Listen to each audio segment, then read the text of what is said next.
Video, further. 5:28.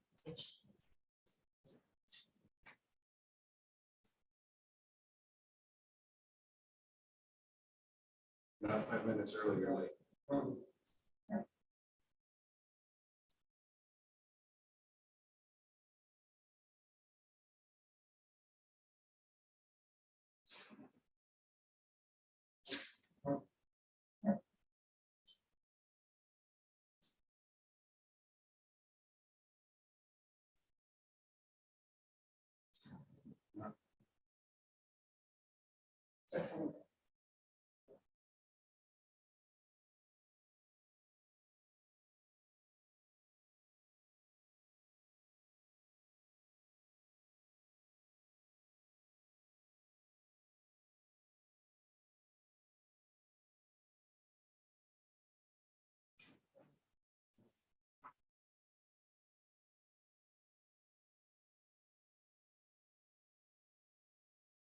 All right. I would like to call to order the Board of Education meeting for Tuesday, October 4th, 2022.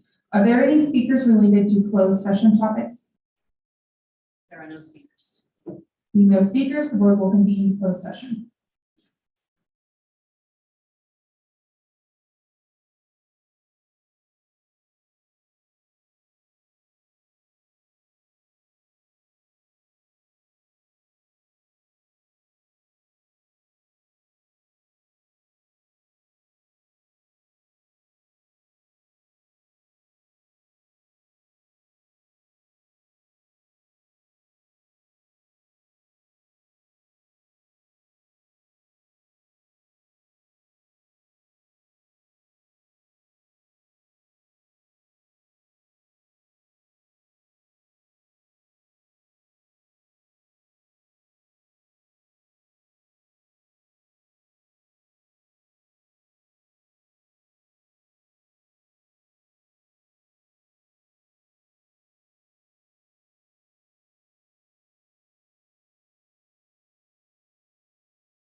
Readiness.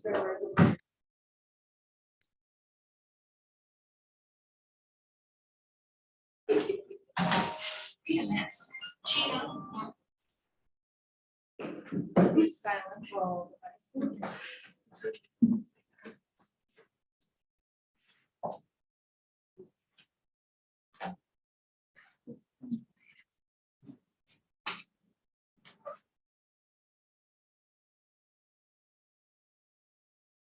Evening, everybody. The board will now convene to open session and report out from closed session. Live streaming on YouTube will begin now for the open session of the Board of Education meeting. The URL live streaming may be found on the Nhusd Board of Education webpage. If you are joining us online via the Zoom webinar and you would like to provide public comment for this meeting, you may do so by utilizing the raise your hand option in Zoom.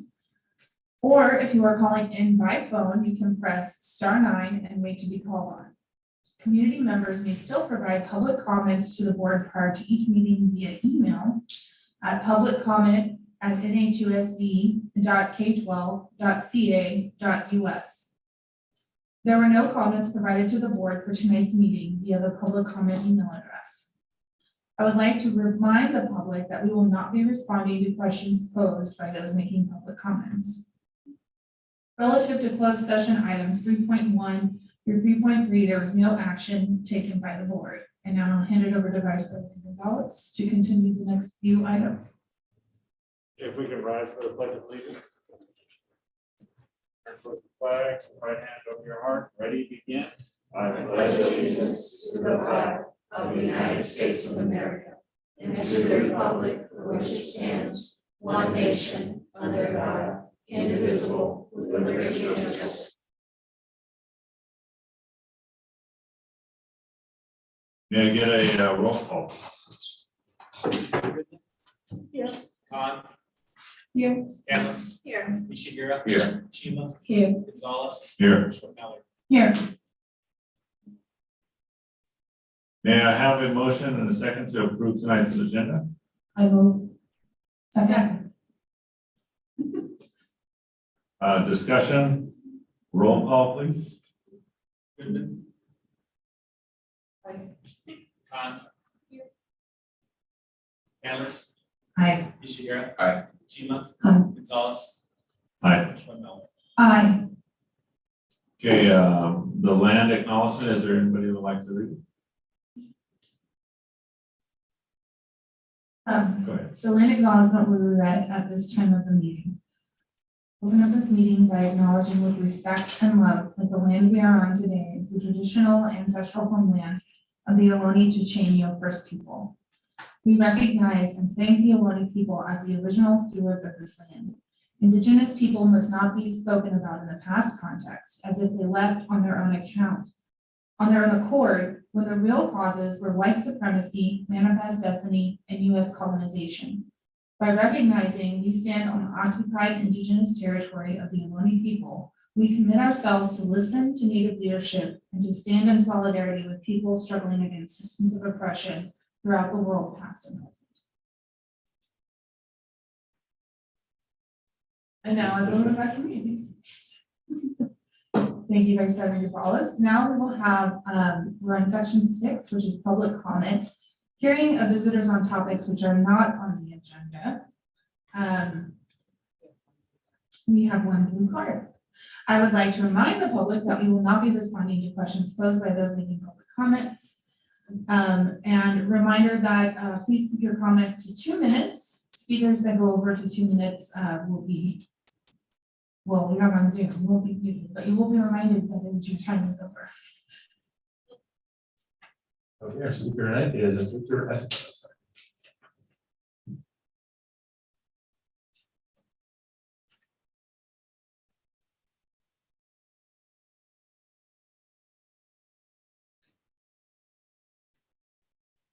If I could have a thumbs up when you are ready.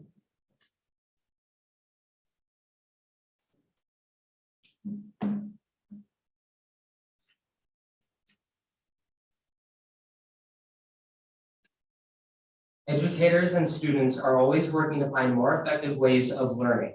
New Haven provides students with Chromebooks, teachers use Promethean boards, and students submit their work on Canvas. But as a reliance on electronic devices is developed, support for accessing the necessary services is needed. With the end of the first quarter upon us, high school students have only been able to access and check their grades since yesterday, 3 months after the school year had started. This situation has affected the entirety of James Logan students. In a survey provided to 150 students, 143 of them were dissatisfied with the fact that they did not have access to their grades. Even now, some kids still don't have access to Aries. Even the importance of this is that it shows that the majority of students care about knowing where they stand academically and actively, not at the last minute. Furthermore, district planning seems to consistently fall short. As we have seen with the deployment of Canvas, the Promethean boards, and now Aries, the district continues to introduce programs and systems in a way that is ineffective. Without adequate training, these additions throw off students and teachers. Though because students are unaware of the logistics of the situation, in all honesty, Aries should not have been implemented prematurely during the school year without meeting students' needs and at the cost of their education. Solutions, thankfully, are relatively simple, such as scheduling systems to be introduced and planned a year ahead, so they are ready by the end of summer break. Without a doubt, there is progress to be made, and hopefully with adequate communication and transparency of students and teachers and parents, future situations will be addressed to prevent educational complications. For those who are interested, I have taken the liberty to create a dossier with the survey information, which can be provided upon request. Thank you. Are there any more blue cards for topics that are not on the agenda? Okay, we will go to Zoom. Reminder to raise your hand, or if you're joining on phone, to press *9. Do we have any speakers via Zoom that wish to address the board on topics that are not on the agenda? There are no speakers on Zoom. Okay. We'll move on to 7.1, which is hearing on the visitors which are on the agenda. Do we have any blue cards for topics on the agenda? Do we have any speakers via Zoom that wish to speak on items on the agenda? There are no speakers via Zoom. Okay, moving on. We're on 8.1. This is our district update on student achievement goal number 1 with Mr. Pisani.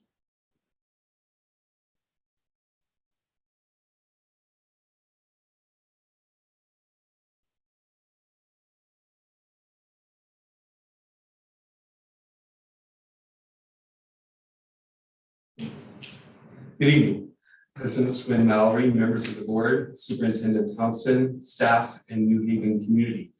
Tonight, the Division of Teaching and Learning will be presenting our annual update on District Goal 1, College, Career, and Life Readiness through Teaching and Learning. The New Haven Unified Graduate Profile was developed with input from our educational partners to specify the cognitive, personal, and interpersonal competencies that students should possess when they graduate from high school. While we work collectively to build these competencies through each student's experience in New Haven, these competencies describe the outcomes we all work collectively to achieve. We want all of our graduates from New Haven to be culturally competent, to be an effective collaborator, to be able to be a creative and innovative thinker, to have a resilient mind and healthy body, to be an effective communicator, to be a critical thinker, and to be college, career, and life ready. The Division of Teaching and Learning has reorganized in order to enhance the support in meeting our district goals. Restructuring for the 22-23 school year include our Educational Options Division of Teaching and Learning, as well as our new Equity, Access, and Achievement Office. Organizational charts and roles and responsibilities for the Division of Teaching and Learning are linked to this slide and accessible to the public. Again, our board has adopted 5 district goals and action initiatives in order to bring structure to the district's local control and accountability plan, or our LCAP. The board goals and action initiatives for each goal are linked to the slide for your reference. And with that, at this time, I'd like to introduce Lee Stevens, the Director of K-12 Instruction. Thank you, Mr. Pisani. Good evening. It's going to move us into Goal 1.1 Action Initiative. And the first item we're going to look at is our instructional materials adoption process. So last school year, Ms. McKelvey led our elementary science pilot, which resulted in a recommendation and adoption by the board for Twig Science. This year, we continue those efforts by Ms. McKelvey leading the middle school history social studies pilot, and I am leading the high school science as well as the Spanish world language pilot. As we look at our communication and support with our students and families, we have over 50 languages represented in our district. In order to better partner with our families and supporting our student achievement, we provide interpreting and translation services in multiple ways. This includes in-person services as well as over-the-phone services. Last school year, over 1,600 requests were made, and we were able to accommodate the language support for all those requests in order to better partner with our families. As we move into this school year, we recently purchased really cool two-way translation devices at every site to further enhance and support our communication between our family partners. And as we look at our English learner progress, we have approximately 59% of our English learners are multilingual learners performing at or close to proficiency as measured by the English Language Proficiency Assessment of California. That's a nice increase of 9% from the prior year. And that resulted in 331 students being reclassified and redesignated as English fluent proficient. And this is an increase from the 100 students from the year before. And one of the groups of students that one of the programs that our English learners benefit from is our two-way dual immersion program. This program is growing, This program is growing and both at Emmanuel Elementary as well as Stills Elementary. Currently at Emmanuel Elementary, we serve 142 students in TK through second grade, and we serve 238 students at Stills from TK through fourth grade.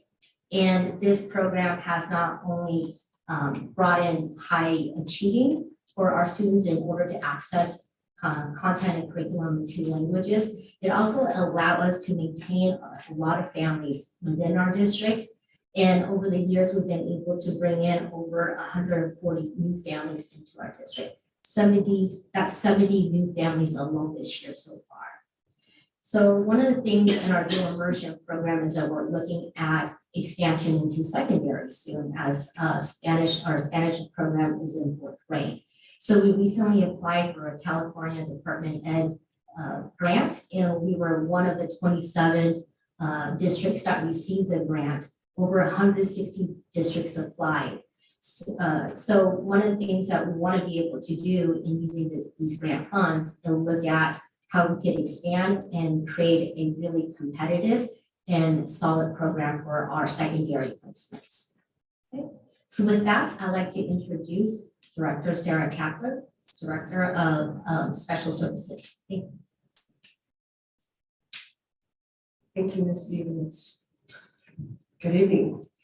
As we look at our outcomes for the Special Services Department, I have provided you with some basic enrollment information by student disability.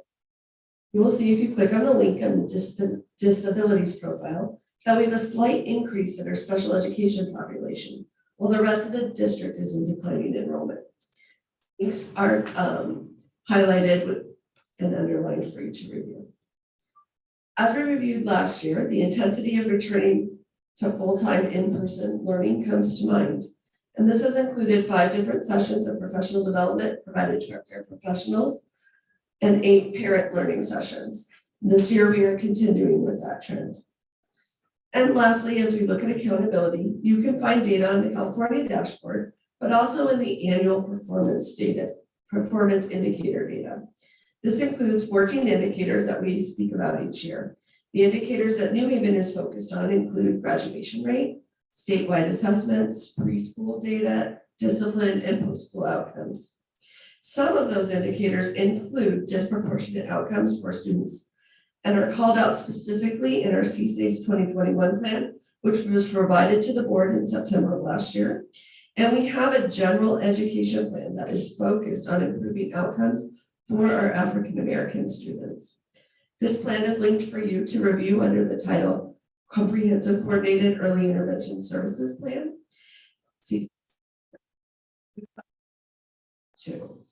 With that, I would like to introduce David Chavez, Director of Educational Options.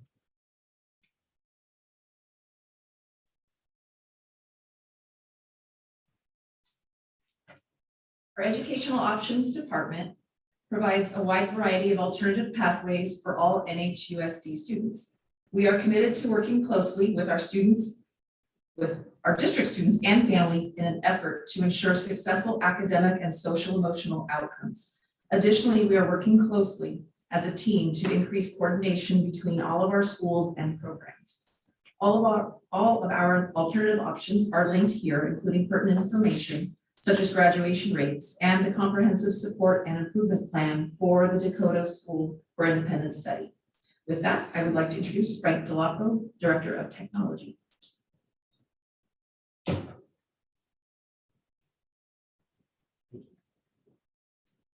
Hello, everyone. First and foremost, I like this slide because it really shows our technology department's mission. Our technology department's mission is to integrate technological resources to optimize student learning.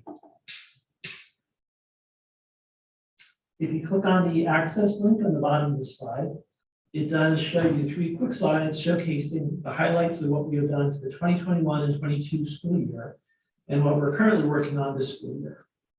You'll see that we are providing additional extra support across all our schools for managing Chromebooks. We've rolled out Promethean interactive displays in our classrooms, and we've deployed a new student information system, Aries. And we're also continuing to improve our posture on cybersecurity. And I'd like to introduce John Matos, our Director of Digital Services. Thank you.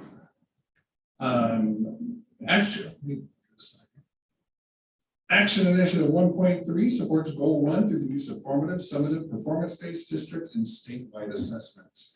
I'll be briefly summarizing changes to the California Accountability Dashboard, as well as provide a summary of a number of district-wide and state assessments and an update on 21-22 graduation rates. The California Dashboard was designed to be a tool that displays both status and growth in a number of different areas by comparing district performance to previous year's performance. The dashboard reported this intersection of performance levels and growth through the use of colors: blue, green, yellow, orange, and red. Blue representing the highest and red representing the lowest performance level. During the height of the COVID-19 pandemic, legislation was passed that suspended the use of the 2020 and 2021 dashboard for accountability purposes. Therefore, compared to prior dashboards, performance levels will not be reported using colors. Instead, the 2022 dashboard will report performance levels using 1 of 5 status levels: very high, high, medium, low, and very low for all state measures based on the 21-22 school year. We'll talk about the CASP and SBAC assessment. These were administered to students in grades 3 through 8 and 11 last year in the spring. These summative assessments are an annual measure of what students know and can do using the Common Core state standards for English language arts, literacy, and mathematics.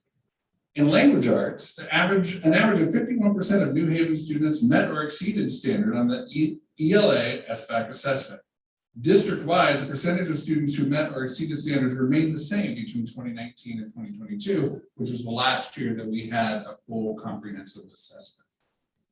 In math, an average of 35% of New Haven students scored as proficient or higher on the math SBAC assessment, which represents a decline of about 7% from that 2019 last pass. NWEA, reading and math assessments were administered to 1st through 8th graders in both fall, winter, and spring of last year. In the fall, 61% of students received scores of average, high average, and high on NWEA reading. 54% of students received scores of average, high average, and high on math. Students are expected to hit increasing score targets each trimester and need to increase their score from fall to spring in order to maintain or reach a level of proficiency for the spring. The spring 2022 scores show that less than half of New Haven students met their expected growth targets in reading. As a result of that, the percentage of students who received scores of average, high average, and high on the spring 22 reading scores decreased from 61 to 54%. It's important to note that this does not indicate a loss of skill, but rather a failure to kind of keep pace with the expected growth. The spring 2022 scores showed that just above half of New Haven students met their expected growth targets in math. As a result of that, the percentage of students who received scores of average, high average, and high in the spring 2022 in math increased from 54 to 58%. And that teal link, I think that's teal. If you click on that, it will give you a more comprehensive report of the NWEA results. Next, we're going to talk about Literally. Literally is our online reading assessment that we began using in 2021 during distance learning. At the end of the trimester in November of last year, Literally scores showed that 54% of our students were reading at grade level or above.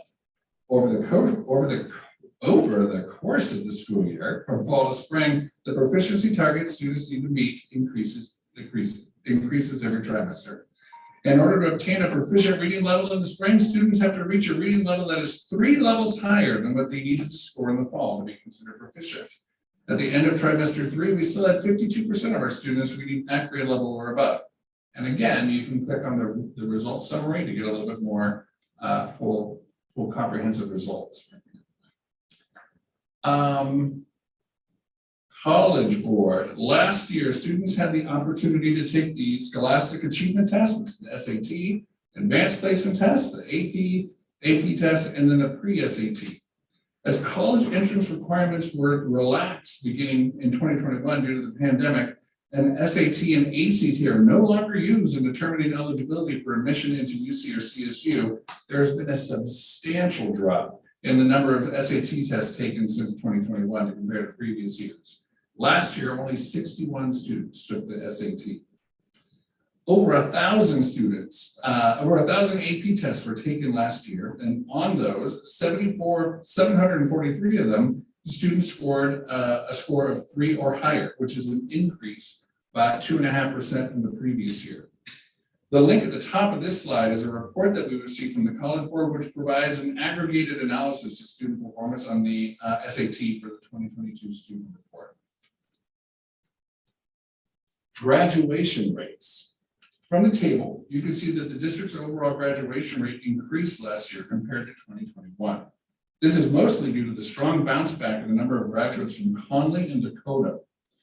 After an analysis and kind of looking at what caused that increase, the sites have determined that a big factor was AB 104, which allowed for waiving of certain graduation requirements, as well as the return to in-person instruction. Fifth-year seniors. We saw an increase in the number of students who became fifth-year seniors. These are students who did not graduate within 4 years and needed additional time to meet the graduation requirements. We believe that the passing of AB 104 contributed to this increase. AB 104 gave the option for students who were seniors in 2021 to return for a 5th year to complete their graduation requirements and receive their high school diploma. And with that, I think we are done with that presentation. So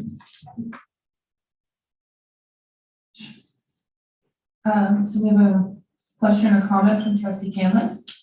Yeah, I don't know if it's only me, but I can't click on any of the links. No, so. There's another link in the agenda. Okay. That says goal 1 and it's underlined, and that is the one that's clicked. I ran into the same thing. I did see the other ones, but I thought over here I could click there as well. because when they were doing a presentation, if you click, so it's clicking. Yeah, yeah,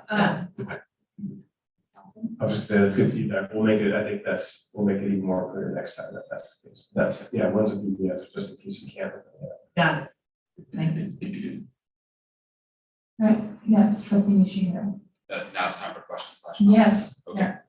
yes. So first I have a question regarding the dashboard, so John Manos. So the indicators have changed, so from colors to levels.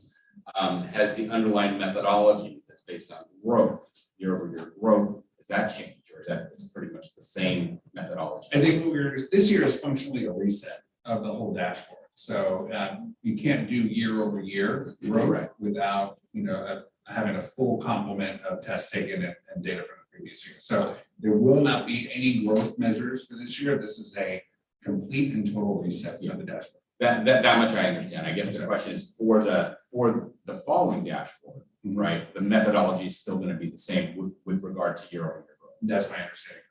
Okay, great. And the next question I have is for we, and that's around textbooks. One question that I have, and sorry for not putting this out beforehand, is what do you see as the future of textbooks as a good example? The reason why I'm asking that is because I've got, high school seniors, I've got college students, and a lot of them actually don't even use their textbook. And so I guess the question is the future moving towards electronic textbooks for our K-12 instruction, or how do you see that developing?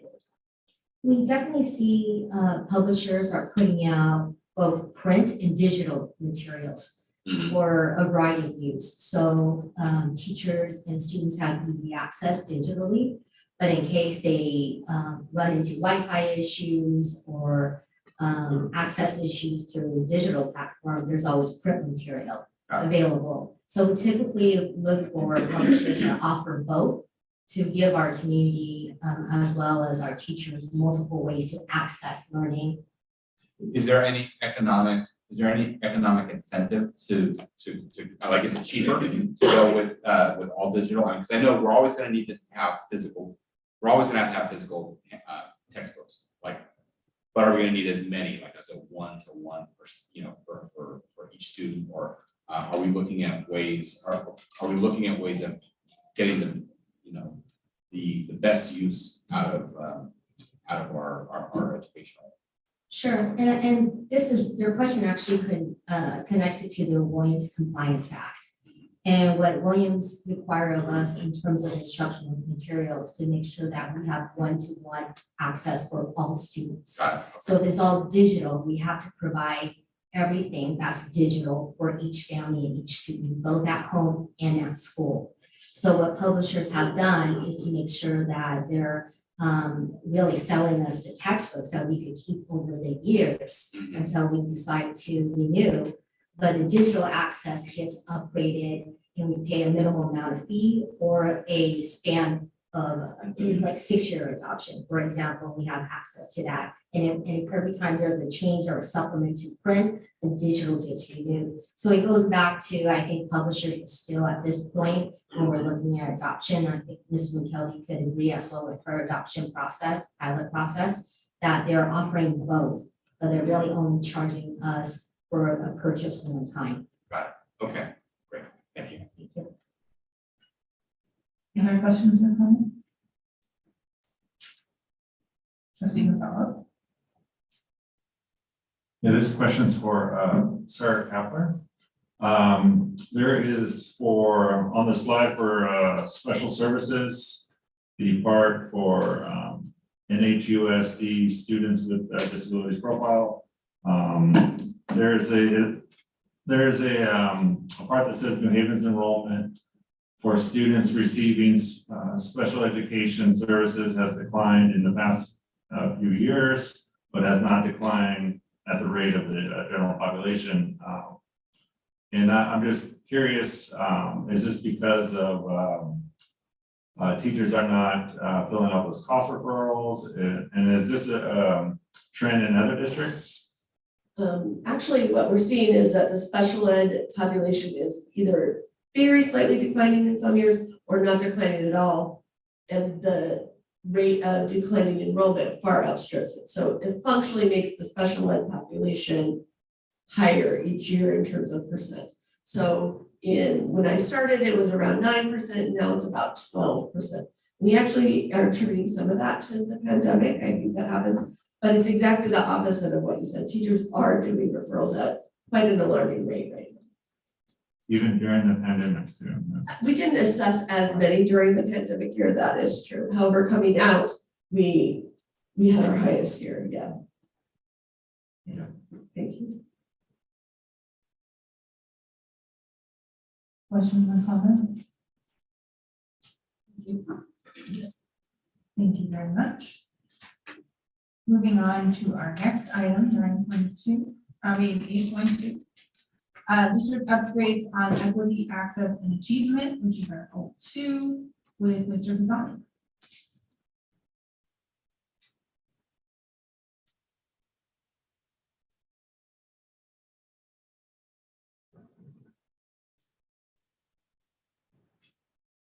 Our district goal 2 has 3 action initiatives. The first is 2.1, which is to ensure inclusive and equitable conditions. One of the activities to advance action initiative 2.1 was the creation of an Nhusd equity report card. This would be a tool used in our district's adaptive action cycle in order to identify areas of strength and opportunities for growth in our efforts to ensure inclusive and equitable conditions for all students. During the 21-22 school year, we engaged in a year-long process in the creation of our district's first equity report card. Identifying domains, determining data points, collecting baseline data, and gathering input from our educational partners. There are links for each of the steps embedded in this slide that elaborate on the activities for each of the steps that were taken over the course of the last school year. With that, I'm going to reintroduce John Matos, Director of Digital Services.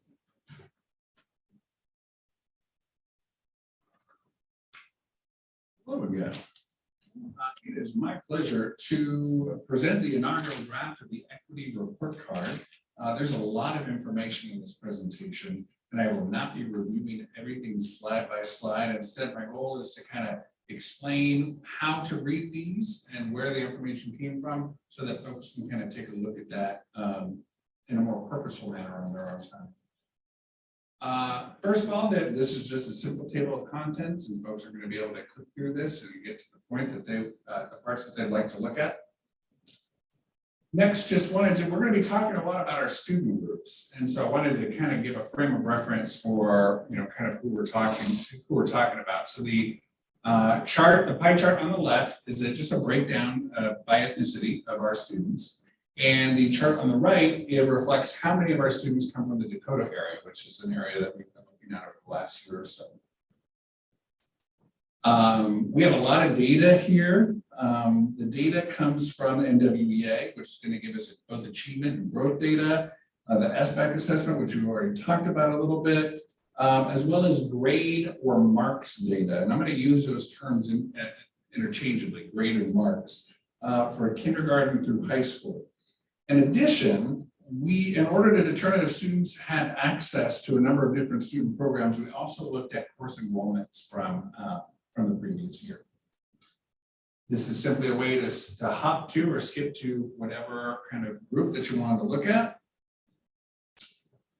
And let's go ahead and get started. And before we do, I do want to kind of acknowledge Rania Siufi. She is our coordinator of assessment and evaluation, who was instrumental in putting all of this together. I think she did a really good job. And unfortunately, she's not able to present this tonight, so I'm doing this in her stead. But this slide is going to be mirrored and is going to be continued when we look at all the different populations of our students. And where we're going to be looking at math and language arts. Math is across the top, language arts is across the bottom. And when we go down, we have for both math and language arts on the far left, we have the achievement percentile. Next to that, we have their growth percentile. Next to that, we have our grades or marks for both math and language arts. And then finally, we have our SBAC scores. And the SBAC scores really does mirror how the state does it, where we have the percentage of students who met or exceeded standards. And then over in the arch there, we have kind of graphically represented how many students, what percentage of students achieved at each of the four bands. This next part that we're looking at is our program enrollment. And we're going to be looking at our APs, honors, athletics bands, all of those, and to see how many or what percentage of each of our populations are participating in these. And we're going to just be really looking at secondary. Next, we're going to be looking, this is what the attendance, suspensions, and expulsion kind of dials are going to look like. And this one's a little, I want to walk you through this because there's a little mental gymnastics that has to happen here. We're going to start with our attendance rate for the 2021-22 school year, when that rainbow is broken up into 4 sections: below, equivalent to, above, and far above the district average daily attendance, or ADA. Now we are looking at the district right now. So we're measuring against ourselves. So we are right where we need to be, right? We are equal to ourselves. And so that dial is right about the district ADA. The next 2 graphs represent the number of suspensions and expulsions that we had last year. The number of each is indicated under each graph. And when we talk about how our student groups fared in 21-22 in these areas, we compare the number of students suspended or expelled in each of these groups relative to the population's makeup of our overall student population and indicate that relationship in a ratio. So all things, for example, Asians make up about 25% of our student population. We would expect Asians to make up about 25% of our suspensions if all things were equal.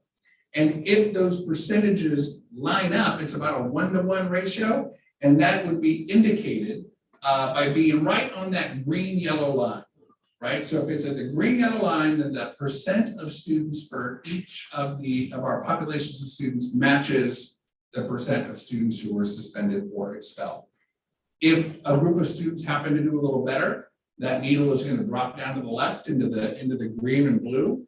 And if students in a particular group are being suspended or expelled at a rate higher than they represent in our student population, that's going to push that needle into the orange and red. Okay. So the first one, alphabetically, this is our American Indian and Alaskan Native kind of the academic chart that I already explained. So this is just what it looks like. This is going to be repeated throughout the presentation for each of our groups. This is what we're kind of calling our program enrollment slide, and this is a brand new one. We haven't seen this before, so again, I want to walk you through it. This slide represents how many students of a certain population participated in the sample activities that we looked at earlier.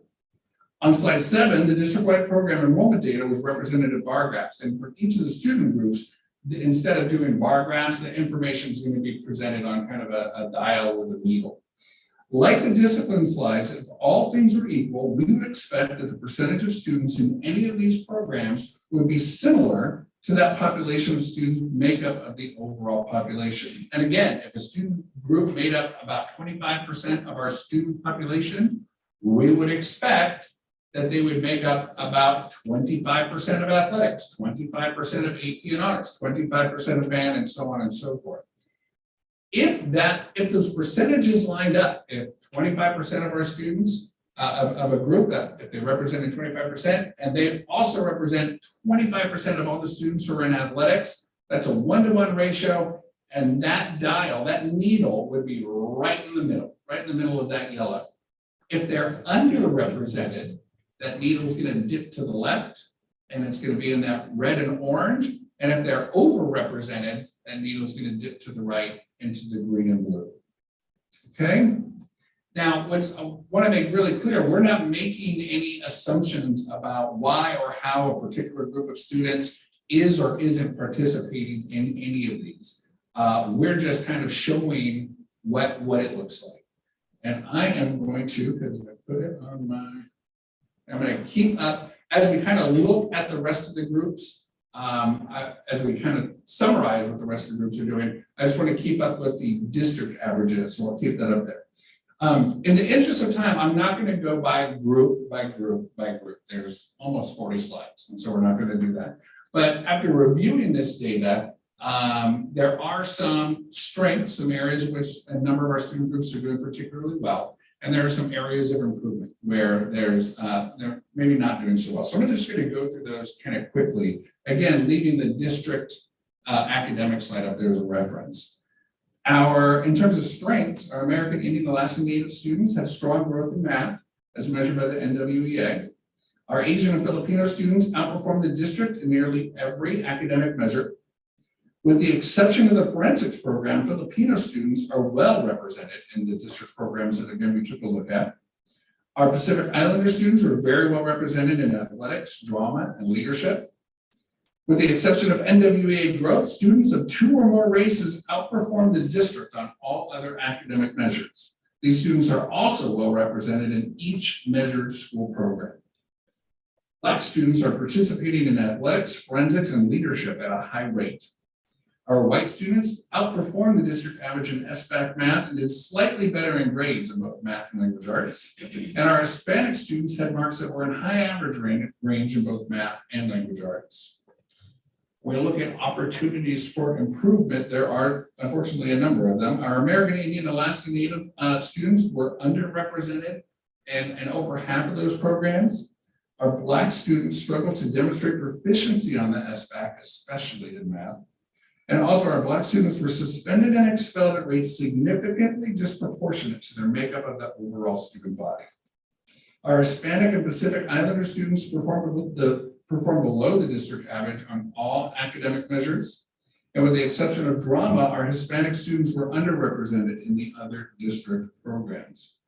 Our white students were underrepresented in drama, AP and honors classes, forensics, and in band. Students from the Dakota area scored below the district average in academic areas as measured by the NWEA grades and SBAC, and were underrepresented in almost all district programs. And finally, our Filipino students were underrepresented in forensics. This presentation will be shared and reviewed with our district and site equity councils, school site councils, and our educational partner groups, such as the district African American advisory committees, our Latino parent advisory committees as examples. By sharing this information, we will assist school sites in creating action plans that will be included as part of their school plans for student achievement or SIPSs. So again, not going to go through all of these slides, but they are available for you. And the dial really kind of based off the dashboard is hopefully pretty intuitive. I'm going to click through until we get to this slide. This graph represents the number of students that make up our student body broken down by ethnicity, as well as the ethnic breakup of our certificated staff, which is teachers and administrators, and our classified staff. If we wanted our staff to reflect our student population, we would want the bars for each of our groups of each of our populations of students to be as close to the same for each. As you can see, they are not. The population for whom the student body makeup most closely aligns with our staffing is our Black students and staff, who are actually within just 1% of each other. Probably the biggest discrepancy is in our white population, where these students make up only about 6% of our students, but over 60% of our teachers and administrators. Another obvious discrepancy is with our Hispanic population. Students and classified staff make up almost 40% of their respective groups, but only 10% of our certificated staff. There are links on this page, which will take you to our board adopted curriculum for grades K through 12. And there is also a link to what's called the social content review, which is a tool provided by the state so that we can review core and supplemental materials curriculum in order to ensure that it contains positive examples of all populations of people and does not reinforce negative stereotypes and assumptions about different groups. Now, this last slide is money. The final slide shows two important metrics related to the funding of our work on the strategic plan. The chart on the left shows in yellow how many general fund dollars were budgeted to implement the strategic plan. Again, only general fund. And that's important when we start talking about facilities because there's some Measure M dollars that are used, but it's not reflected here. The lines, so the yellow is how much was budgeted. The teal represents the actual amount spent. That second graph on the right shows in a percentage the amount of the general fund budget spent on each of those goals. And at this time, I would like to introduce Sarah Kaplan, our Director of Special Services.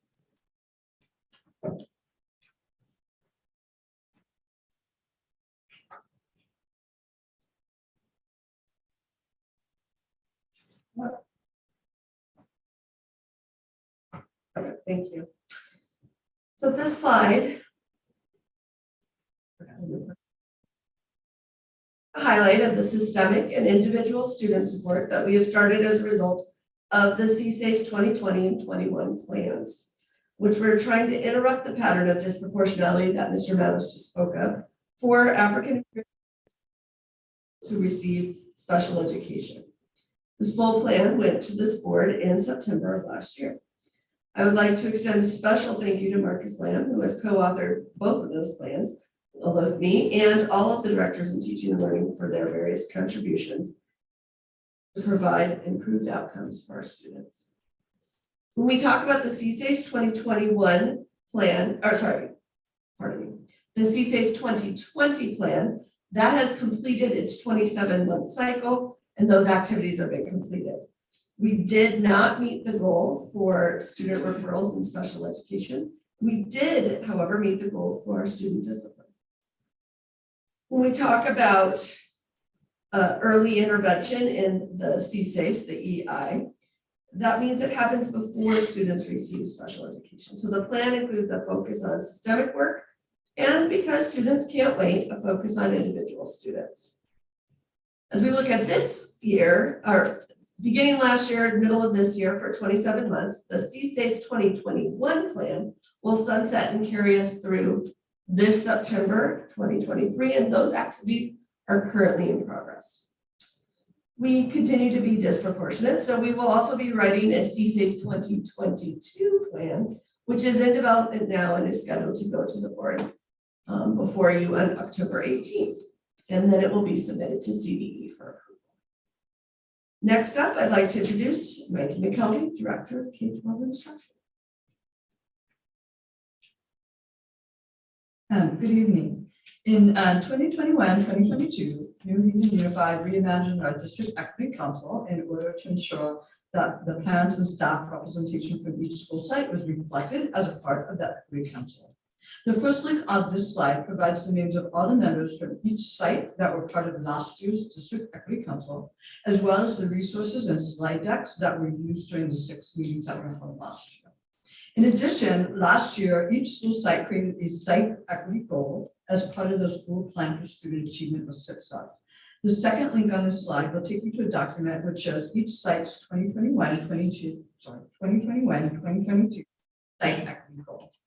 For this upcoming year, based on results of each site's adopted action cycle, updated site equity goals for the 22-23 school year will be included in those CIPSAs and presented to the board for adoption in our meeting scheduled for November 1st to 2022.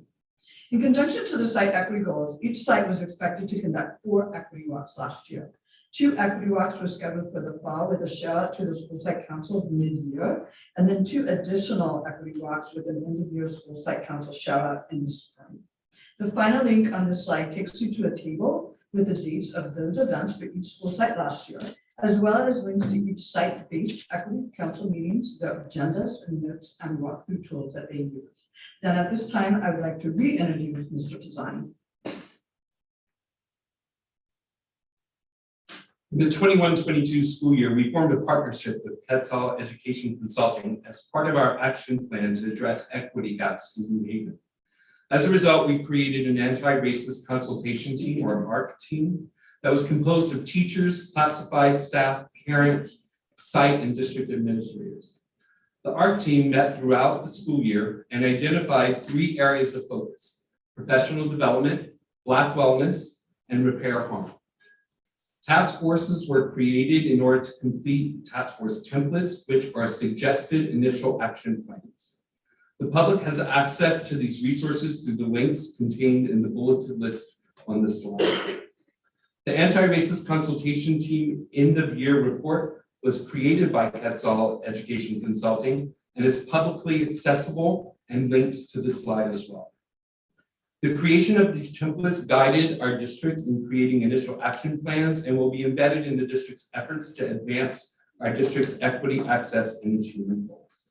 And with that, I'd like to introduce Ramon Camacho, principal at Cesar Chavez Nhusd.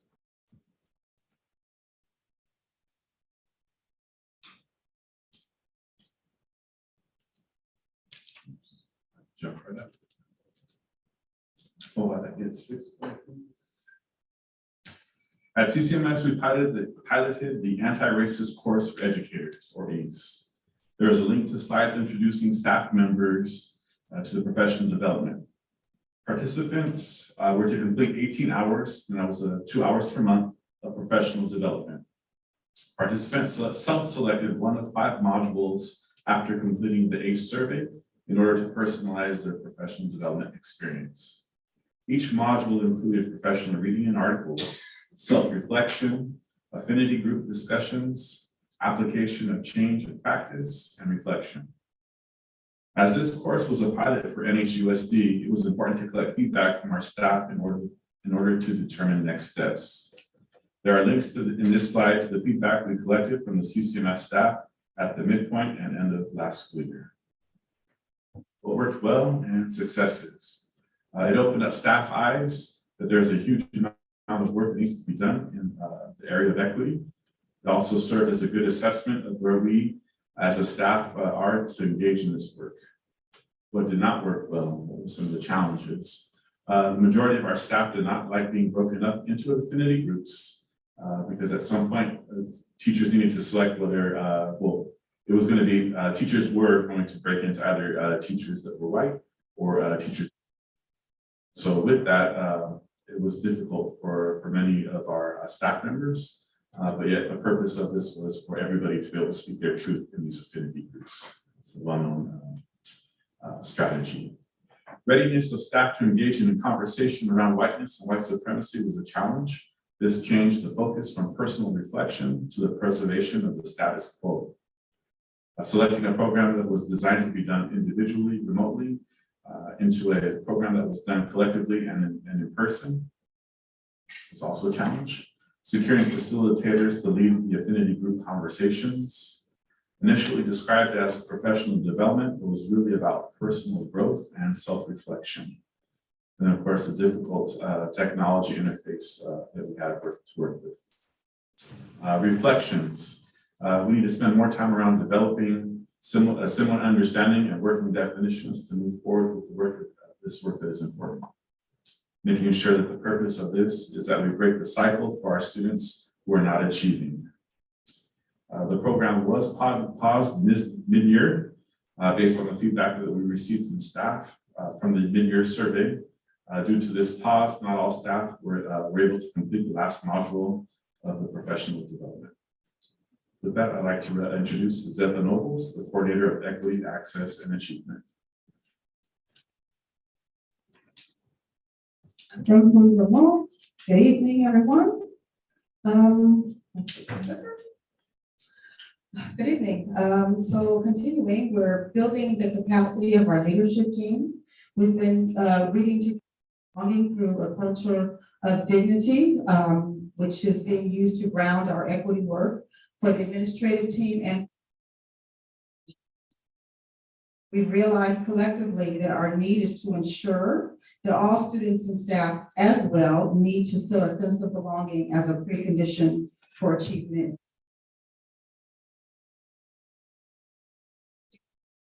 The scope of Promise 54's work can be accessed through these three links. Please, when you get a chance to peruse them. Promise 54 specializes in a strategic systemic approach to end-to-end talent for educational organizations. Promise 54 does this work with a deeply infused focus on diversity, equity, and inclusion towards anti-racism, as well as expert facilitation and project management. They appreciate the complexities and implementation of capital change management efforts, and therefore apply both a rigorous data-driven lens and a nuanced and intentional engagement strategy to the process. They're working with us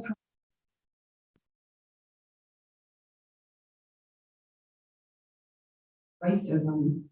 Promise 54 ensures that organizations have systems, capacity, and culture to cultivate a diverse team of leaders to reach their goals.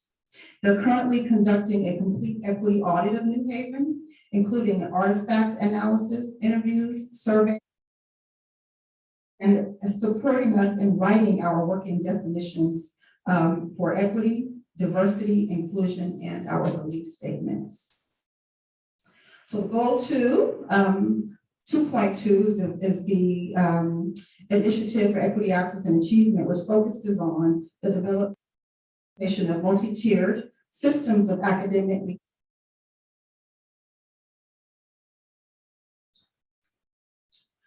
That looks like NTSS work. So with goal 2 as our mission, we're working to ensure that all classroom teachers understand and use the NTSS framework to support all students. Tier 1, that's the sweet spot. That's the area where most of our students should receive high quality, rigorous instruction using the Universal Design for Learning, UDL, principles for Tier 1 support, which provides access for all learners to multiple means of engagement, action, and expression. This slide allows you to access the NTSS handbook, a previous board presentation, a link to the SEL curriculum we use, and finally, the connection between you to look at those links when you get a chance. And at this time, I'd like to introduce Mr. Marcus Lamb, the Director of Student and Family Services. Thank you.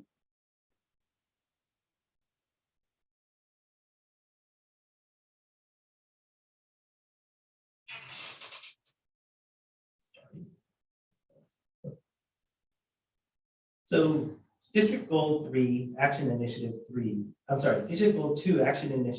focuses on the coordination of student support services related to school success, attendance, and family stability.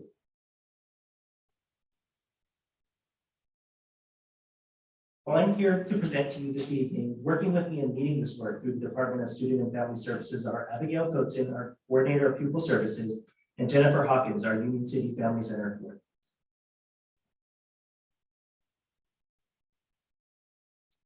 During the 2021-2022 school year, New Haven enrolled 10,812 students, which is a decrease of 235 students from the previous year. While a decline, this was a less steep climb than previous years. The total number of inter-district transfers increased compared to previous years and is 78 more than the past 10-year average. We also had 163 new inter-district transfers last year, which is 58 more than the number of new inter-district transfers we had, again, the past 10-year average. The enrollment in our Personalized Learning Academy fluctuated through the year, changing with the COVID trends, and we ended the year with an increase of 64 students, which is 64 students more than the previous year. The PLA program also had 18 students who are new to us on inter-district transfers.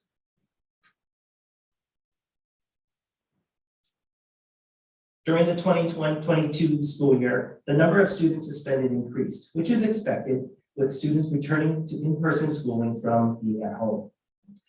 The 285 suspensions was lower than the last school year we were in person, which was 2019-2020, and continues the trend in New Haven for suspending fewer students each year.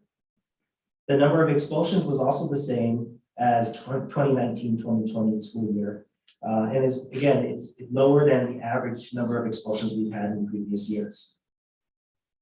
Last year, our attendance also dipped under 90%, but this was largely due to the uncertainties of returning to in-person instruction and also at the start of the year, and also the COVID spike in January and February, which resulted in several of our schools having as low as 65% of their students attending school for the month.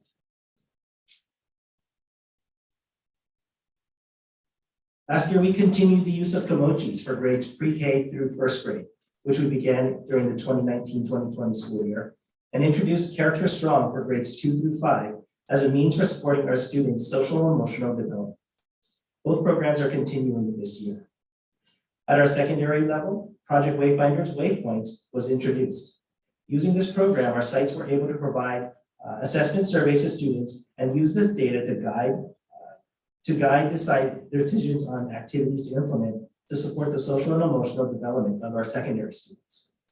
This year, the use of Waypoints continues and is connected with our District Eliminate Hate campaign. This year, James Logan High School also is continuing to develop how they provide social and emotional learning opportunities to their students through their Wellness Wednesdays. In addition, this year, we continue to have additional staff support for social emotional learning with our SEL curriculum leaders and equity and access teachers on special assignments, also known as our TOSAs. Last year, the UCFC, Union City Family Center, continued to provide wraparound service and urgent living supports for our students and families, which included food and groceries, clothing and housing referrals, hygiene, case management, and interventions for attendance and truancy. The bulk of our work happens through numerous student check-ins and over 300 home visits that were conducted by our family service assistants. We are also proud to share that the Union City Family Center was highlighted in the Alameda County Grand Jury Civil Report as a model program for replication for how we support our McKinney-Vento, also known as the displaced students. And this was based on our wraparound navigation services. I would like to please invite you to join us on Friday, October 14th at the Union City Family Center for a community celebration. We are celebrating 10 years of over 100,000 services to over 20,000 individuals and working with more than 40 local and regional partners in doing the work that we do. When you get a moment, please view our updated video that provides some introductory information about the Union City Family Center, which is linked to this slide. At this time, I'd like to go ahead and turn this back over to Scott Pisani. In conclusion tonight, just wanted to be able to express our gratitude to our students, parents, classified staff, certificated staff, and most notable, our leaders in the Division of Teaching and Learning. We are an amazing team, and when we work together, there's nothing we can't do. So with that, I'd like to turn it over for questions and comments. Thank you very much to Ms. Pisani and all the staff who are present tonight. Do you have any questions, comments from the board? Trustee Candace? First of all, thank you for doing such a great job presenting all that information. That's a lot of information.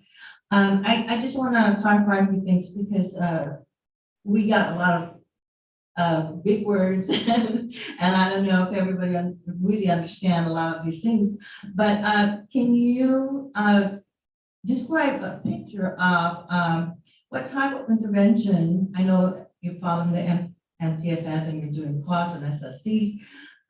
How, if a student is struggling academically, what type of interventions happens before they go to the SSDs? Just a brief description of how that could look like. Well, that could be a myriad of things, particularly at different levels. It may look in lots of different ways. Well, I'm assuming tier one, you teacher classroom doing all that Correct. information, but the second one before the third one, let's say a student is continuing having academic problems. There might be varied reasons, but what is that intervention look like? How does that look like if there's going to be an intervention at that point? So in the elementary model, for an example, when teachers assemble students into guided reading groups, they're able to differentiate instruction based on student needs. That's an example in the classroom of interventions that can happen by the teacher. Also, for example, outside of the classroom could be For example, tutoring support. We also have our Beyond the Bell homework support programs that are available for students. At the high school level, again, there are tutoring services depending on different content areas. So again, depending on the level and depending whether it's in the classroom or outside of the classroom, that's tier 1, tier 2. And then of course, the most intensive intervention services deal with one-on-one students. Oftentimes are our students with the highest level of needs that again would have resulted in being able to meet with our coordination of services team to determine the supports that are necessary for individual students. Oh, I didn't realize that they have one-on-one. Well, do you mean one-on-one individualized support? No, that's if that's how it was interpreted, that was not my intention. So let me clarify. So if a student, for example, is in the most intensive need, coordination of services team would meet to be able to determine what resources are most appropriate to meet that student's needs. That could be in different forms at different levels in terms of tier 3 support. Yeah, okay, thank you. I have another clarifying questions for Mr. Camacho.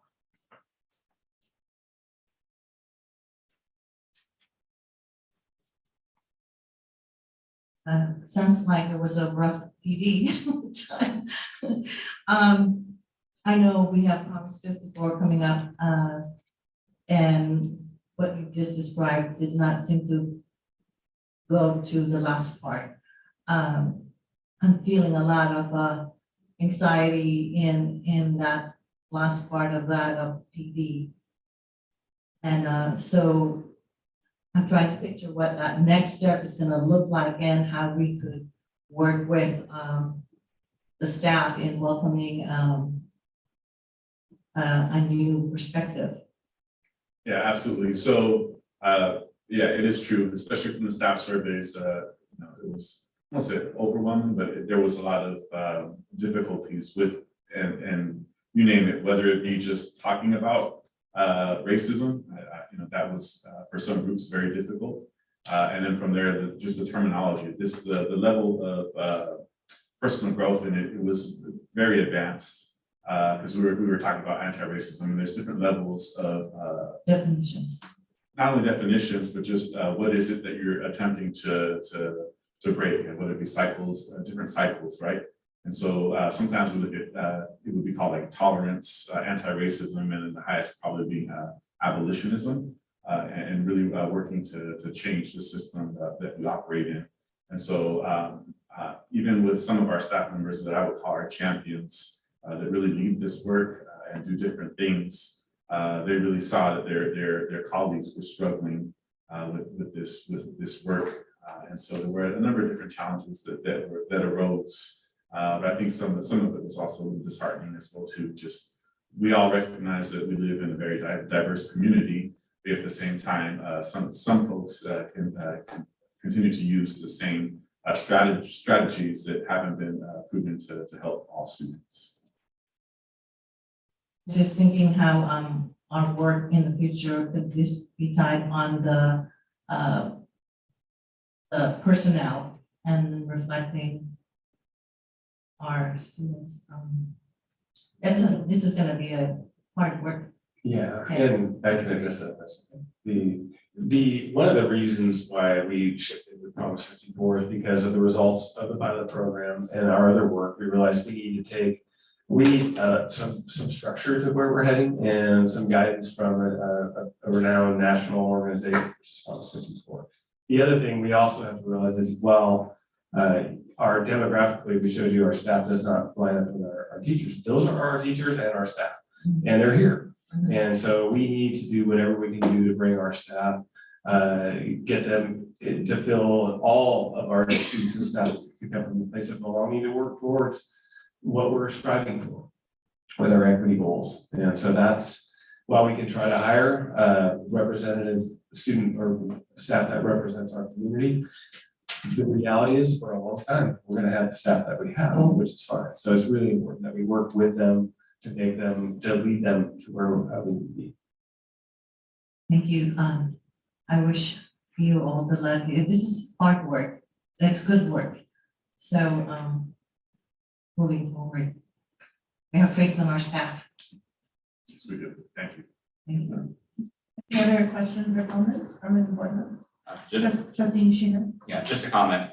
Appreciate all of the great work with regard specifically to the equity report card. It was really good to see that data, and it was really good to.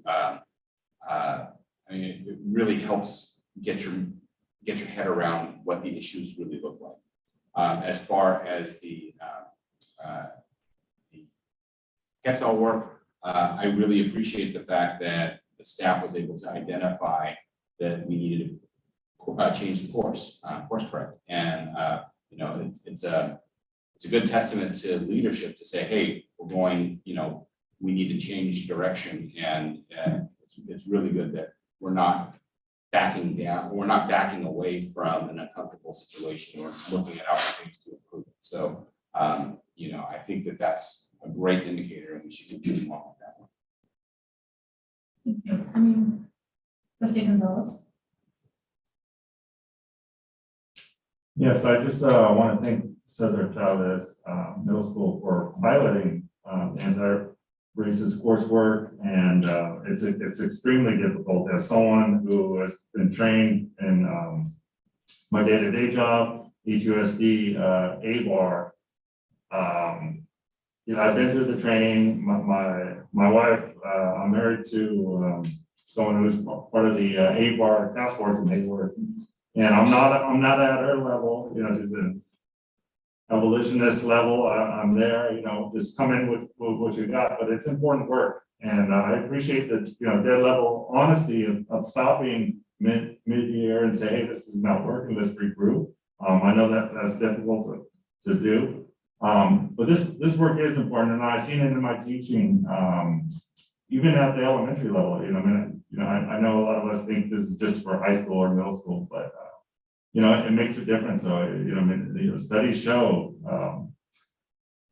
ethnic studies, this type of teaching, this type of work is important. So I just want to tell your staff to just hang in there, you know, because it's going to pay off. So thank you. Any other comments? I would like to thank the staff so much for really taking an in-depth look and creating such a comprehensive report card. There's a lot of information in there. We have a lot of work to do. You know, some of the results are a little disheartening. But I'm so glad to see that we as a district are dedicated to doing this hard work. And you know, it does take a lot of self-reflection. It does take a lot of hard work. It takes confronting some uncomfortable truth about, you know, who you are, who your ancestors are. And I would encourage people, don't say I'm perfect, but I am on that journey myself. And I would encourage everyone to go on that journey because it is so important. You know, as studies show that students who feel like they belong and they feel like they're supported perform better academically and are more successful in life, especially when it comes to SEL. So thank you so much. And Dr. Thompson? I'm assuming all of you are going to stick around for the whole board meeting, so I'd like to thank you before you leave. Both presentations were great. So much data condensed in a very concise format for everybody. And particularly with the equity work and the equity report card, one thing we're not afraid to do is shine light where light needs to be shined. And I don't know of any other district that has anything like this equity report card. And we're not afraid to put it out there because it's the work. And we'll be able to use it year over year. So that's a credit to the entire team and John's staff in particular. So thank you very much for that. So nice work, everybody. Thank you.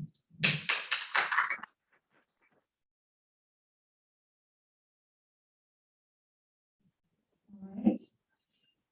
Moving along to I'm just teasing them, they're leaving. yeah, no.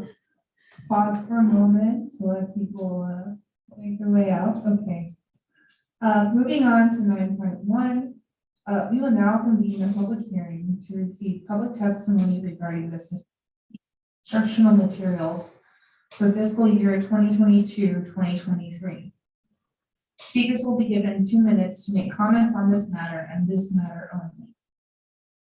Do we have any speakers, any blue cards for this? And the blue cards. And do we have any speakers on Zoom? And the speakers on Zoom. All right, there being no speakers, the public hearing regarding the sufficiency of instructional materials for fiscal year 2022-2023 is now closed. Moving to 9.2, we will now convene a public hearing to receive public testimony on the proposed implementation of the district's energy infrastructure modernization program. Speakers will be given 2 minutes to make comments on this matter and this matter only. Do we have any speakers in person? There are no speakers. Do we have any speakers on Zoom? There are no speakers on Zoom. There being no speakers, the public hearing regarding the proposed implementation of the district's energy infrastructure modernization program is now closed. Moving on to item 10.1, we have our board resolution update. We had our New Haven Pledge to Eliminate Hate and our National Hispanic Heritage Month. Dr. Thompson? Right, so we are in the middle of the Eliminate Hate campaign is ongoing. We had, I think, an update last time. No, we don't have any new update there, and we are still in National Hispanic Heritage Month, as well as a couple other our resolutions as well. So we'll have something to share with the board when that month concludes, which is October 15th for National Heritage Month. So nothing new this time.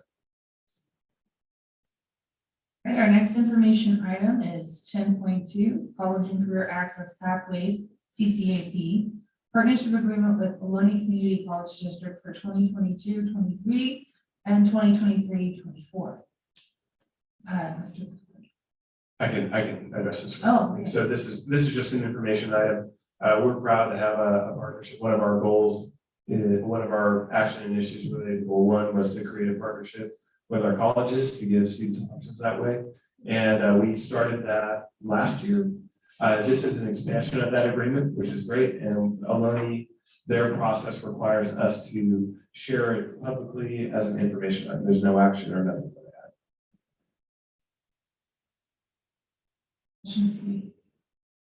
Okay. All right. Next is item 10.3, items from the board and superintendent. I would invite our student members to go first. Do you want to go first? Whoever of you want to nominate yourself. No. Okay, we'll go to the superintendent and come back to you later. All right, I have a few brief items. First, we keep talking about fentanyl until we get the Narcan in our district, but there has been significant movement in this area. The state has recognized that this is something that we as schools could provide a key link to saving lives for students that may at some point or we would be on fentanyl. One of our challenges to get it locally was we needed the Alameda County Public Health Department to issue what's called a standing order, and that's a process. The state has taken it upon itself to issue a statewide standing order, and then they have a process now by which districts can apply for Narcan along with training for it. So we've done that. Our nurse is moving forward in that direction. So really good news. It's basically fast tracking school district's ability to have that present. And we should, I don't know, I haven't checked back with her on the timeline on it. That's really, the short of it is really good news, and it's going to fast track our ability to provide that service. Speaking of service, we had one of our food service workers at Emmanuel last week save a student's life. That student was choking on a carrot, and she issued the Heimlich maneuver, got the carrot dislodged, and was able to save the student's life, essentially string blue. So what I'm going to propose is we honor her at our next board meeting. I mean, it's part of their job, but this is, it just shows the value of our workers, and particularly some of our food service workers who don't receive a lot of, when everything goes well, nobody notices, right? That they're there for this too. So if it's okay with the board, I'm going to bring her in It's Veronica Diaz is her name. And finally, for Filipino Heritage Month, we have 2 events coming up. We have PASE holding an event on the 22nd of October at IDCMS. And then the district is collaborating with FONS, the national organization, Trustee Chavez is leading that. And we're going to have a district sponsored event with that on the 29th of September. So Joe's leading the charge, President Angelos with the PASE event, and then we're collaborating on that too, providing the facility, and then helping coordinate the one on the 29th. So come on out 2 Saturdays in a row at IBCMS. That's it for me. All right. Trustee Chima, would you like to go next? Sure. I'll go to Trustee Nishihira. Okay, so after the last board meeting on September 14, I had quite a bit of events which I attended on behalf of the board.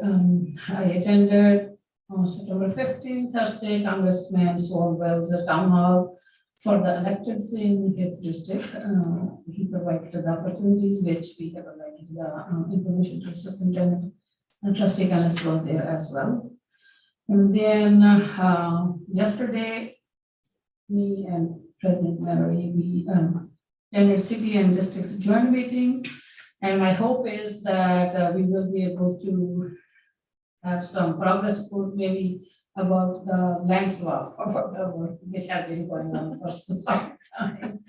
And so we also discussed the traffic issues around the schools and also the food waste recycling, or how we can stop the food waste. So there was a presentation about that. And then, last Saturday, I also attended a Science in the Park, and then I was a little bit behind in receiving the award for $1,000, which my fellow school board members, Trustee Nishihira and President of the session member, they have. Thank you for your activism to go there and represent our district. It was a wonderful event, and after the pandemic, there were a lot of booths, lot of educational booths for our students, and it was well attended, very impressive, and we are thankful to our supervisor, YA, for and then last Friday, I was invited from the Glen Eastern School to watch the movie. So I went with the parents there. So also on the last Saturday, I attended the March track for the New Haven Foundation. And then on September 21st, Wednesday, I attended the International Day of Peace, which is our would-be trustee, Shamsarafin. He is the spearhead for this event for a long time. It's interfaith communities, they come together. We walked around the Lake Elizabeth in Fremont. Prayers for the peace in this world. We need more prayers because what's going on. And then also in between sometimes I was able to attend the Native Parents Advisory Committee in the district. They were particularly interested in the we are working on the dual language, but maybe some other program, and then also how they can participate in our schools as it. So that is my report. Trustee Nishihira, and then we'll go to Trustee Gonzalez. Member Chima already talked about Science in the Park and Lunch Trip, so I'm not going to talk about that again. I did want to wish the James Logan Puente program good luck. They are, and my daughter is actually part of that, and they're heading off to Southern California tomorrow for a college tour program. Always looks forward to doing that. It gives all the students great exposure to schools. It's very fun. So wishing them all luck. Also, there have been several members of the community who have reached out to me wanting me individually to weigh in on the city's Measure Z. I had given a point of view on it, but I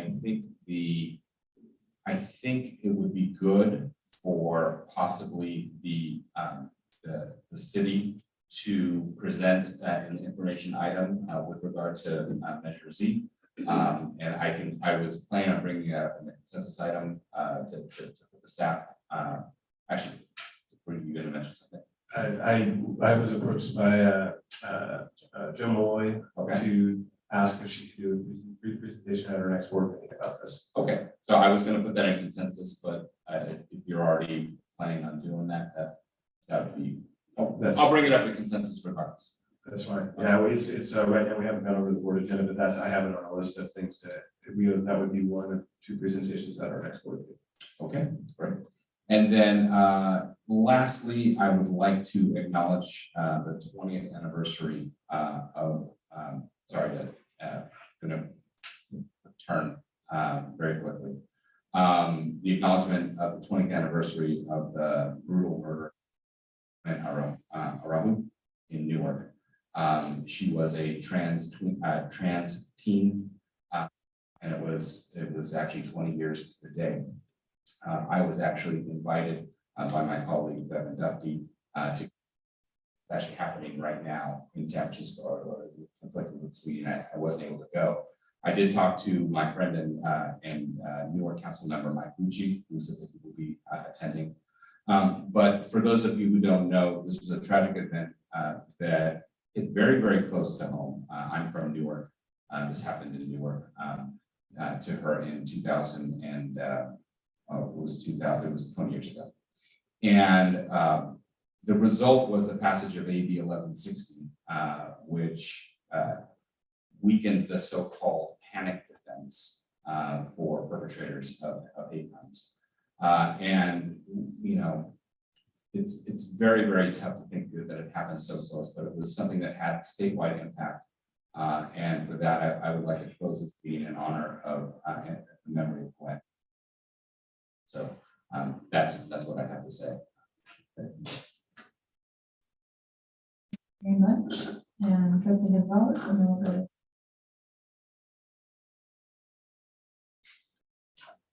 Yeah, first, I'd like to mention the big rivalry that happened on Friday, September 30th there. It was the boys middle school basketball game. This is the Cesar Chavez and IBC, and congratulations to IBC. They winning the classic middle school rivalry game, and they have bragging rights this year for the boys basketball game. And my nephew played the whole game. Shout out to my nephew for playing there. So anyways, that was one event that just happened, and I can't say enough about our extracurricular activities in our district. I'm so proud of our sports and other activities our students play. But I want to also mention a lawn chair event that I'm hosting. It's a Trustee Gonzalez roundtable meet and greet. It's happening at William Cann Park. It's over there at Marshall Road. It's also known as, the Cesar Chavez Park. And so I'll have food and drinks, and that's happening Sunday, October 16th, 3 p.m. It's just a great time, great weather in October, and it feels like the end of the pandemic, and what better way to talk to one another, to be outside at a beautiful park, one of my favorite parks of all time. So many memories there. Anyways, hopefully I'll see you there, and that concludes my report. 3 p.m. very much. Trustee Campbell. Thank you. As Trustee Chimas mentioned, we did attend a meeting with Congressman Swalwell. My takeaway from that is that we found out that there are funds that could be accessed by districts from his office, and they're in the thousands. So we could check periodically and see what we could, but we have to have a proposal on what we could use the funds for. And there are a lot of districts that already got some, so something to look at. The other takeaway is that he asked what he could continue to fight for in the federal level. And one of the things, two things I mentioned to him was that the funds that we're getting right now, there are federal one-time funds. I asked if we could look at that and see if they could be ongoing.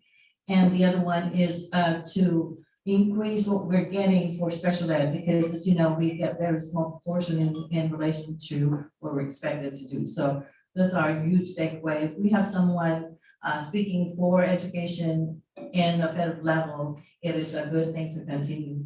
And when I'm gone, I hope somebody will continue to push for that. And as Dr. Thompson mentioned, there are two celebrations for the Filipino American History Month. One is on the 22nd, a Saturday, and I'd like to come to that one, Mr. Angelis. And what time is it? 3 to 9? Oh, wow. Big window, okay. And then one on the 29th, which is 1 to 5. So we're inviting everyone to come and join us celebrate. The other thing I would like to request you tonight is to permit me to give my reflection of the last 12 years. It's 12 years, but it'll take me less than 12 minutes to do that. So if you bear with me, I'd like to do this now and not wait till November 1st. So as I close out my 3-year terms, I wrote it together because I don't want to forget anything. As a New Haven Board trustee, I would like to take a moment to reflect on my last 12 years as a board member. As you've probably heard by now, I have decided not to run for re-election as a board trustee. It was not an easy decision to make since I take this job very seriously. Have enjoyed my time of service to our New Haven community as a trustee, and think that my experience and knowledge as a public school educator has helped me move our district forward over the years with my team. I give the board with mixed emotions and with some disappointment to members of this community who have urged me to continue to serve in this community, but with a great sense of accomplishment and knowledge that our district is in a better place than it was in 2010, I'm feeling good about what I'm leaving. 12 years ago, in 2010, I started my service to the Nhusd school community.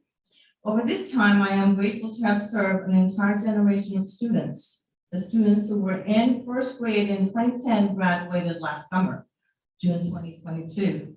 I feel a sense of great accomplishment knowing that I have witnessed a cohort of students through from entry into first grade through their graduation from high school.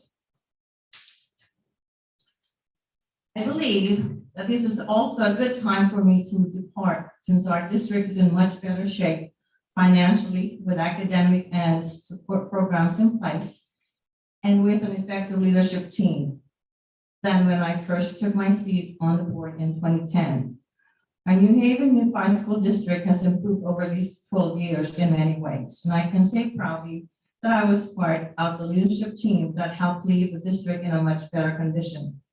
We have improved student support and richer academic curricula and enrichment programs, highly effective leadership and support staff and teachers, good employee and employer relationship, improve and increase communication with parents and community via social media, and a new logo, and align and consistent communication system, state-of-the-art teaching tools, improve access to technology, improve and modernize facilities, improve safety, especially as the camera login are in the process of getting installed. We have a dedication of middle school IBC to recognize Filipino American farm workers whose contribution to the California farm movement were lost to history and are now being rediscovered. We have the expansion of the Family Center with expanded program and services to help our community. We have a stable budget over the next 2 years, which allows us to maintain and improve our delivery of instructional services and also add much needed programs that will support mental health. In 2010, our financial situation was really in dire situation. And we have dual immersion programs in place in Spanish and Mandarin.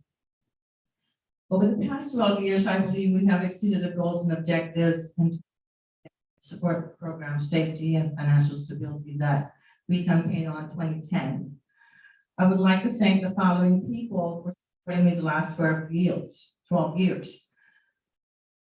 The support and confidence of our constituents who consistently voted for the last 3 terms, giving me the highest number of votes of all candidates in all 3 elections. Thank you for your confidence in me as a board member. I'd like to thank the parents who consistently supported our schools and have positive partners, and collaborators in making our district an excellent district and learning environment for our students. I would like to thank the students for doing their best in school, continuing to volunteer to help their community become a richer and better place to be. I'd like to give special thank you to Kalani, Logan ASB president, and various clubs for your dedication to our district. I may not be a trustee in 2023 onward, but I will be available to continue to help out where I can. And Kalani, I could still help out with a spring 2023 project. Just let me know. I would like to thank the district leadership team, the commitment of our teachers, the support staff in delivering quality education and services to our students, especially during the recent COVID-19 lockdowns and the challenges of implementing effective virtual learning. I would like to give special shout out to our superintendent, Dr. Thompson, former superintendent Alranda Smith, and Akrobat Badara John, executive assistant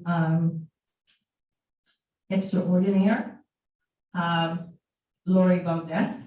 And I would like to thank NHTA leader Joe Angelis for working with the district and making sure that we are getting a good partnership and relationship.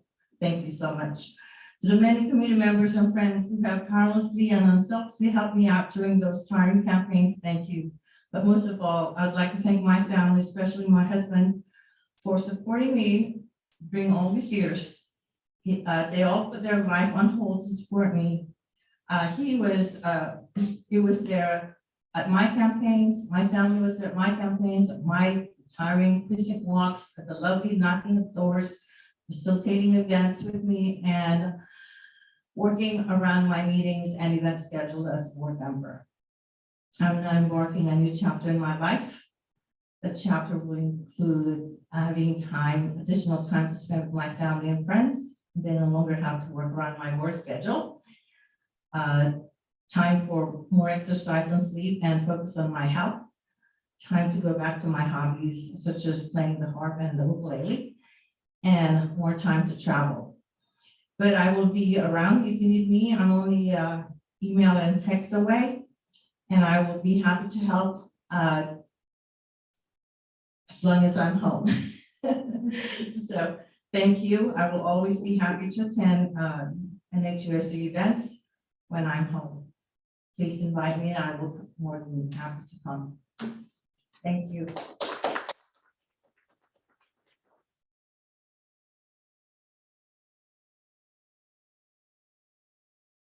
Our meetings. I'll miss you guys, but I won't miss the meetings. You definitely put in your time. Thank you. All right, our student representatives ready now? Okay, Representative Goodman, do you want to go? There hasn't really been much going on at Conley, but recently there has been a like student lounge preparation, and it's in due process of planning and beginning stages of rearranging and purchasing items for that student lounge, even though it is an old cafeteria. But I am part of it, and I have faith that it will do a good time for students, because we have plans to make it really cozy. And yeah, it'll probably help a lot with their edginess and anxiety is in a sense. Even though yeah, since coming there, I have been wanting to like make it as like feel free as possible, as it's been for me, and I feel the student lounge would do just that. Well, thank you for your work on that. Thank you so much. Representative Khan. So to start off with updates from previous weeks, the 1960, it was a huge success. We had like different cultural performances and food and court during both lunches. And then as for the Eliminate Hate campaign, also had like a table during the 96 market where we had many students sign the poster with the pledge, and we passed out snacks and wristbands. Our assembly for the Eliminate Hate is on October 28th. Moving on, there are a lot of activities planned towards the end of October. We have been working on Loganland, which if you don't know is like where each class decorates the different areas around campus, so like 300s, 400s, and 500s, in regarding to their class themes, building up the spirit to the homecoming rally, which takes place during 7th period on Friday, October 21st. And then we have the homecoming game against Tennyson that same evening, October 21st. The homecoming dance will be held on Saturday, October 22nd, inside the pavilion. So there's just like a lot of prep going on with those events. And I'd just like to take a moment to recognize Hispanic Heritage Month up till October 15th. One of our clubs, Latinx Free Mind, is actually doing a lunchtime celebration this Friday, October 7th. And then I'd also just like to acknowledge this month as LGBTQI+ History Month and Filipino History Month, and I'm looking forward to the events planning for that. Thank you. Thank you very much for your update. Mine will be, I hope, pretty quick. So I did have a lot of fun strut on the 24th with all my dogs. We had a great time, so thank you for that. And we did, Trustee Nishihira and I did win $1,000 for our district at the science in the park, which was generously hosted by our supervisor, Richard Valle, and it was wonderful. I, of course, enjoyed the animal area immensely. There were lots of groups. I hadn't seen them this before, like a porcupine. So that was a great event. I would really encourage anyone to check it out next time we have it. And that was up at CSU East Bay. We had our, check out our committee meetings because we will talk about them soon. And I think Trustee Chu. So, like Trustee Gonzalez has mentioned, actually, I'm also hosting an event in the Exley Park in front of my home because it's election season. So it's good to introduce the candidates to the public. A lot of people, they still don't know who the candidates are. So that will be on October 20th. It's from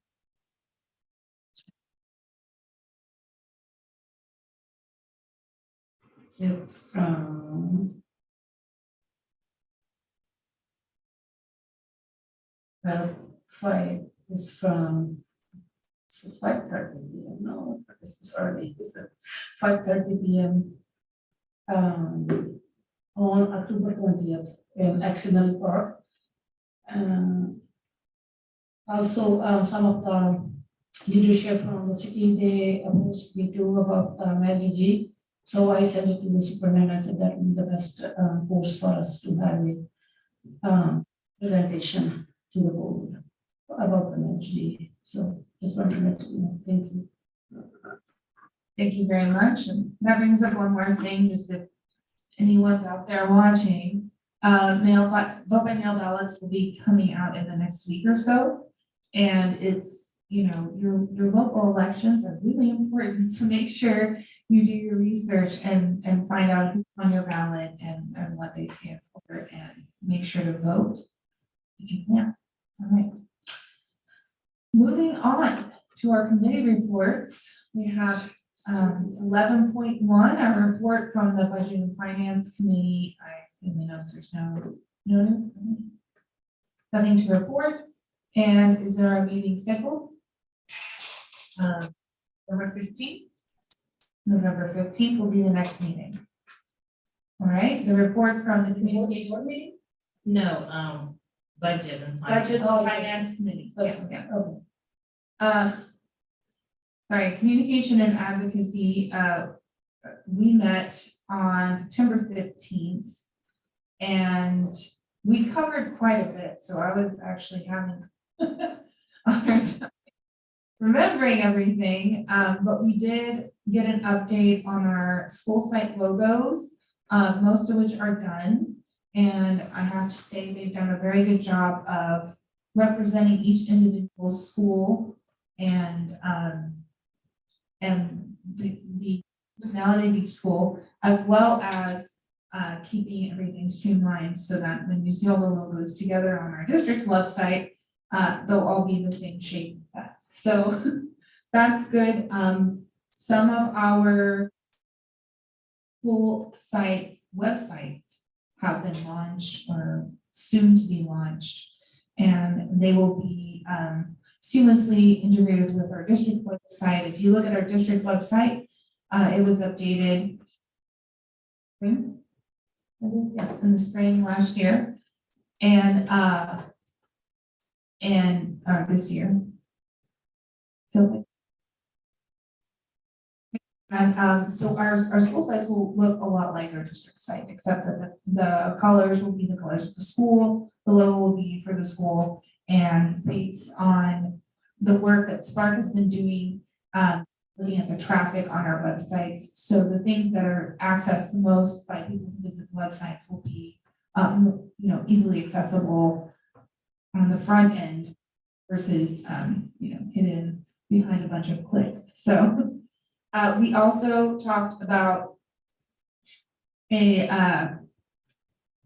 ad campaign, an SEO ad campaign, which I'm not the most learned on, but we have talked about ways to direct people towards our schools for enrollment during enrollment season, and different ways that we can get a word out about all the wonderful things we're doing in our district and how we can strategically buy ads, do different ads on social media and Google and all of those things. It's very technical and complicated on the back end, but the summary is that it will help us to let people know what we have to offer, especially around strategic times, such as like when people are enrolling in school and so forth.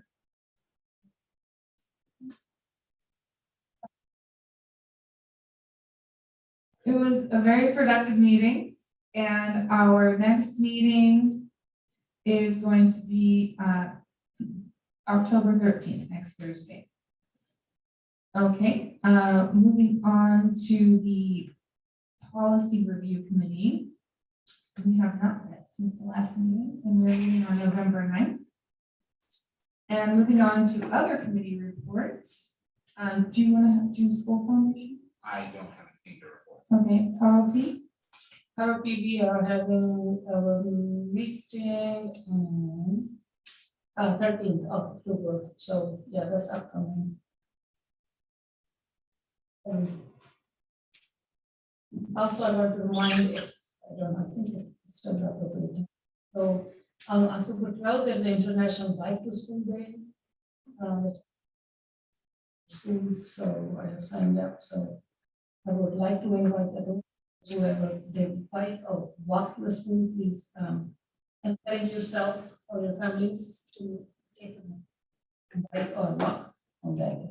Thank you.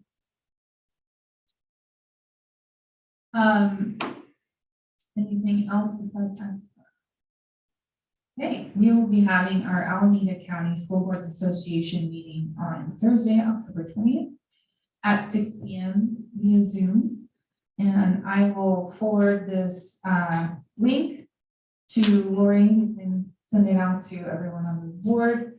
And we hope you all can come. Moving on, we will go to our action items. Okay, so 12.1.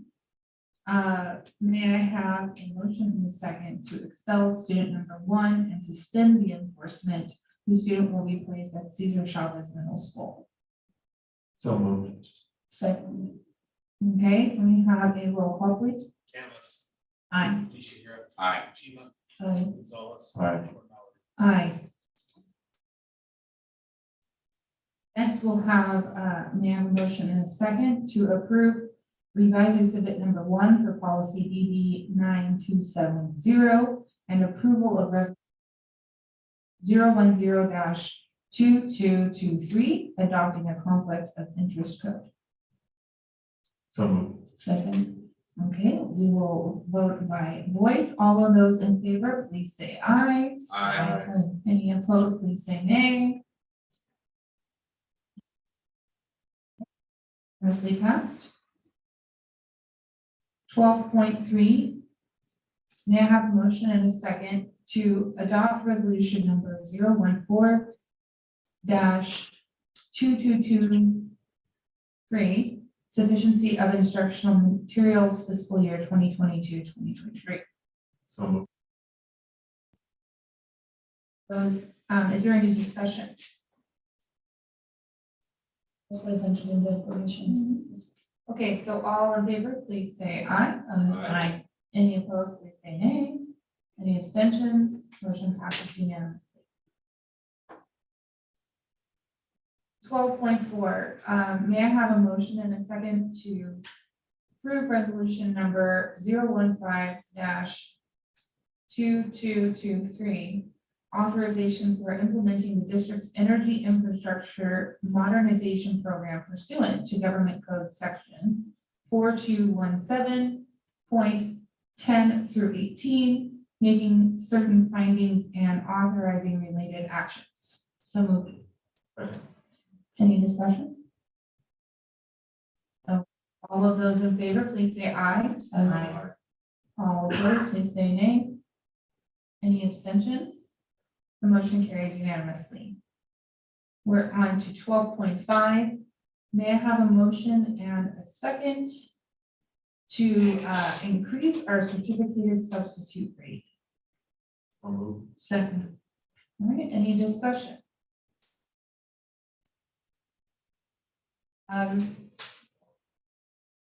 Okay, all in favor, please say aye. Aye. All opposed, please say nay. Any abstentions? Motion carries unanimously.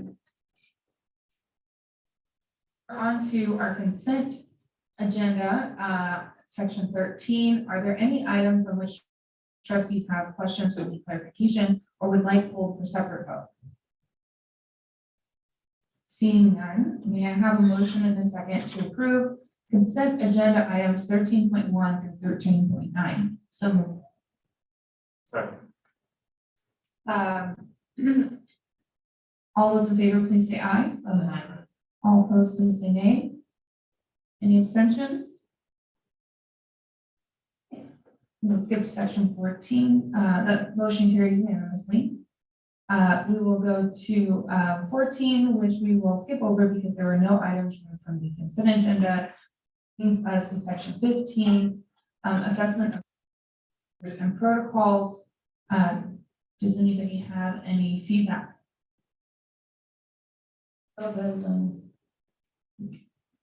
Okay, and then we're at board consensus. Do any board members have requests? Trustee Nishihara. Sure. Title of the request would be Measure C information presentation. The request is to have somebody from the city provide information regarding Measure C. Expected outcome is a fuller understanding of the tax measure so that individual board members and the school community can develop a view on it. The timeline and due date, next meeting, or sometime preferably before the next election. That's what I have. All right, do we feel like we have consensus on this item? Yes, I'm seeing heads nodding yes, so that would be consensus. Do we have any additional items? Can I just add something to that? We probably want to do it next meeting because, Yeah. the ballots are out on October 11th. Yeah, More than, yeah. yeah, So. exactly. That's okay, trustee. Just a reminder that, in November, we have a second month resolution, so we need to bring it maybe to the next meeting. Sorry, which resolution? The second month, November. We got that. So just a reminder. It's coming on October 18, along with Native American Heritage. Right. Perfect. Together. All right, any other requests from the board? All right, seeing no more, we will adjourn in memory of Gwen Araujo on the 10th anniversary of, okay, 20th anniversary of her death.